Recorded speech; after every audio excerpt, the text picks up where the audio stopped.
మన పితరులందరూ కూడా ఎక్కడున్నారు? ఎక్కడున్నారు? నెమ్మది పొందే స్థలములో ఉన్నారు. కాబట్టి మనము కూడా మరణించిన తర్వాత ఆ నెమ్మది పొందే స్థలములోనికే మనము చేరుతామని దేవుని వాక్యము చెబుతుంది.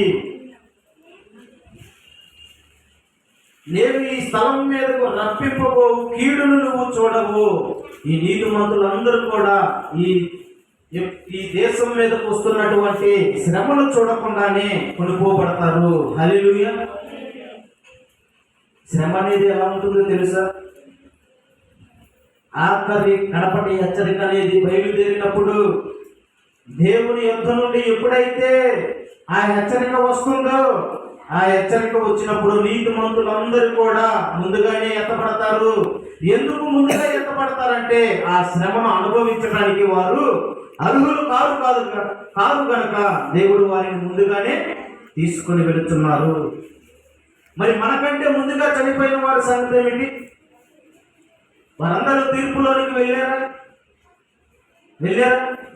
లేదు. తీర్పు అనేది ఒకేసారి జరుగుతుంది. అది ఎప్పుడు జరుగుతుంది అని అంటే, ఎప్పుడైతే ఈ భూమి అంతరించబోతుందో, ఎప్పుడైతే ఆకాశములు మహా ఆకాశములు ఇవన్నీ కూడా పాతవి ఏమైపోతావి? గతించిపోతావి. మరలా కొత్త సృష్టి అనేది భూమి మీదకి వస్తుంది. మరి మరలా కొత్త సృష్టి అనేది భూమి మీదకి వచ్చినప్పటికీ పాపాత్ములందరూ